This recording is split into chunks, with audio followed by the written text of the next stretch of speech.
Alright, so I'm not going to lie. I did not expect to make this video today just because not every day will you see Paul Skenes getting pulled after or during the first inning. I mean, he's a phenomenal pitcher, one of the best in the game, and it's just not something you're going to see every day. So I figured I'm going to break it down for you. So it's Pirates versus Mets in Queens, both teams trying to make a statement to start the season, and well, you'll just see what happens here. So Skenes is facing Lindor, gets behind early, 1-0 count. There's another ball, 2-0, and then 3-0. And this is just not what you want to do against a veteran like Lindor, not only because he's going to make you pay whenever you get behind on him, but you have Juan Soto up to bat next. So if you walk Lindor, there's a good chance you could walk Juan Soto, knowing the eye that he has. So just not a good situation, but Skenes able to sort of settle in, throws a strike here, but that's debatable here. You'll see this replay. But yeah, that was out of the zone, and Lindor's not going to tap his head or his helmet challenging that, because you don't want to challenge a strike or a strike call as the first batter of the game. You just don't want to do it, because if you're wrong, you're losing that challenge, even though you get another one. Either way, just not something you want to do. But Skenes able to sort of settle in, throws a very nice fastball for a strike, but then Lindor fouls off a good pitch, and then he holds off. Very tough pitch to hold off, that outside four-seamer, and doesn't go around. So right now, leadoff walk, not a good situation, but it's okay. Skenes is a good enough pitcher to get out of this, right? Well, he throws a strike to Juan Soto. Then he gets to the foul off. So you have a 1-2 count, and you're thinking, hey, let's get him to hit a ground ball. So Skenes tries to jam him up here on that inside, or excuse me, right here, tries to jam him up on that inside pitch, but Soto able to get around the barrel there, and it drops into right center for a base hit. No Cruz actually almost gets Lindor out at third, but just safe there. So right now, not a great situation, but now you just have to focus about getting outs any way you can, even if you sacrifice a run. So now he's facing Bo Bichette, who is an aggressive hitter, but he was very passive here. I don't know if he was thinking maybe Skenes is a little bit wild. I'm just going to be a little bit passive, but either way, he's in the 0-2 count. He has to protect. So that one jams up on him, but here, Bichette hits a fly ball to right field that carries. Hearn is over there to make the catch, and that will be deep enough to score Lindor. And honestly, this is a win-win for both teams. If you're the Mets, you're saying, hey, we're scoring early on Paul Skenes, and we only have one out on us. This is a great start to the game.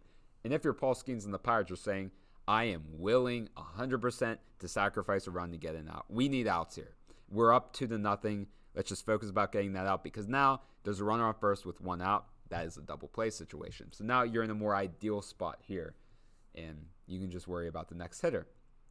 So the next hitter is going to be Jorge Polanco, and he takes that one, dribbles that one up, and that's not going to be the last time he dribbles a pitch against Skenes, because right here, I don't know how he makes contact with that in fair territory, but he does.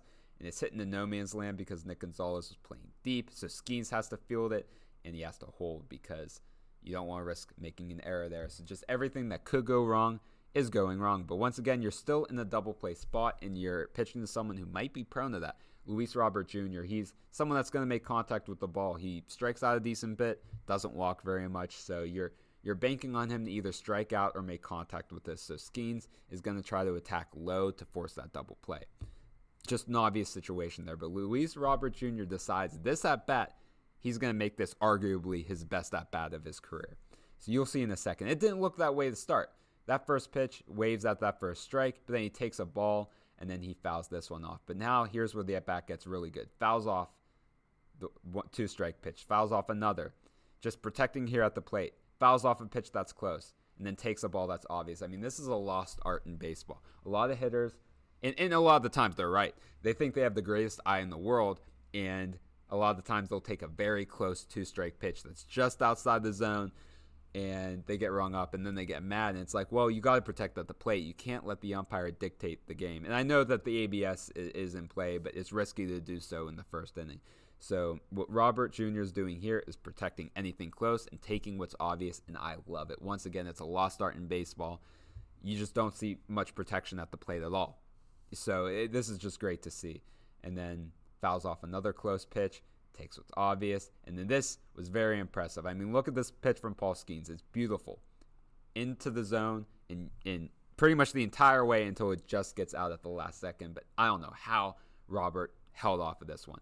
This was a swing and miss all over it. That's just what it had there, and he just had the discipline to take that. So just a great at-bat. I mean, just really working anything to Paul Skenes to get that pitch count to almost 30 is just incredible. So now Skenes has to face Brett Baty with the bases loaded. Throws him a changeup that he swings and misses. So Skenes and Henry Davis are thinking, hey, he was pretty early on that changeup. Let's throw it again. So he does, but he leaves it over the plate, and Baty drives it in the center field. And look at this. Cruz does the cardinal sin of outfielders and takes a first step forward. And any fly ball hit to you, I don't care if it is just behind second base in the shallow part of the outfield. Your first step as an outfielder has to be back. And it's for a couple reasons, right? One, if you misjudge a fly ball, what would you rather it do? Go behind you or go in front of you? I want it to go in front of me any day of the week, because if it goes behind you and it drops, it's extra bases all day. That's not a debate. But if it drops in front of you, you're holding them to a single. So there's just so many scenarios there, but obviously this is behind them either way.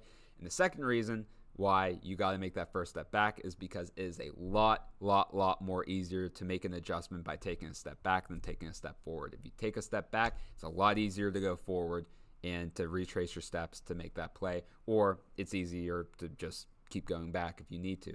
But if you take that first step forward, sure, it's easy to catch a shallow pop fly, but then if you misjudge it and it goes behind you, it is so hard to regroup and run back after you make that first step forward, and that's what happened to Cruz. And I mean, look, he has the speed to track it. Look how close he was. I mean, if he takes a first step back, that is an easy catch that he's going to be able to make, and that's only a sacrifice fly now.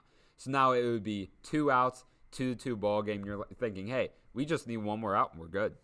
So, but that just doesn't happen here. It goes behind Cruz, obviously, and it scores all 3 runners. Luis Robert Jr. was able to read that well, because everyone had to stop because they thought Cruz was going to catch it. So the fact that Robert was able to score here is pretty impressive that he was able to read that. And either way, Baty's hyped up because he brought in 3 runs. So now it's a 4-2 ball game, and in baseball, if you're not doing well defensively, it seems like the ball always has a way of getting to you, because Marcus Semien, it's a fly ball in the shallow center field. Cruz, it looks like he's all over it to start, but sun gets in his eye in the last second, and it drops, and Brett Baty is able to score with ease. And that's a great read by him, because, I mean, I don't know how he was able to get a far enough lead off of second base to where he's able to score, because there's 1 out. It's not like he was running on contact. So he must have read it early. I mean, he does a great job. Semien hustles and makes it to second. And, I mean, in this spot, Cruz, it's just a rough couple defensive stretches. And there's just a couple, like, I know he had trouble with the sun, but there's ways to solve that. 1, you got to wear sunglasses. I mean, that's a big one. 2, use your glove to defend the sun, even if you're sacrificing a little bit of speed because you run faster pumping both your arms than having your glove up. But at the same time, Cruz has the speed to track it down. I mean, if you keep your glove up at all times, block the sun, you're able to read that and make that catch a lot better. And instead, you don't, and now it's a 5-2 ball game. And just all around, just not the greatest. And now that should have been the 3rd out of the inning, 2-2. You're thinking, okay, if Skenes can settle in, maybe he's going to be able to go 4 to 5 innings and we're good to go. But instead, that's not the case. And now you have an angry Paul Skenes, so he just attacks Carson Bench, the rookie. 3 straight fastballs in the zone for a strikeout. So now that's the 2nd out of the inning. And you're thinking maybe he could still get out of this inning. And he throws a first strike to Alvarez, but then he lets it hit him. So now Skenes is going to have to be pulled out. Don Kelly's coming out, and Skenes, being the professional he is, doesn't hesitate, and he's saying, that's all good. A lot to unpack there. Just a loaded inning there. Skenes, was he at his best? No. He's going to admit that. Obviously, he's never been pulled as a professional. I imagine he's never been pulled as a college baseball player as well during the first inning. So this is just unfamiliar territory for all of us. But at the same time, probably could have gone out of this inning only allowing 2 runs. I mean, once again, if Cruz makes those plays, it's a 2-2 ball game. That's just the reality of it. And, I mean, to me, it doesn't make too much sense, because you look back at Cruz taking that first step back. he should have known after that Brandon Lau homer to make it 2-0 that the ball was going to carry. I mean, Lau got under it completely and it went over the wall. So all the outfielders should have known, hey, the ball is going to carry. Our first step has to be back. We have to expect this ball to go a lot farther than we think. And that just wasn't the case. And I just feel for Paul Skenes. Once again, not on his best stuff, but he could have easily gone 4 to 5 innings. But I get why Kelly took him out. I mean, 37 pitches doesn't seem like that much. You're thinking, oh, he could probably go, a couple more innings at the minimum. But 37 pitches in 1 inning is a lot different than throwing 37 pitches in 2 to 3. 30-second consecutive pitches is no joke. That's not easy, and you don't want to risk injury this early in the year. So it's the decision they had to make, and it's not what you wanted because you don't want to dip in your bullpen early.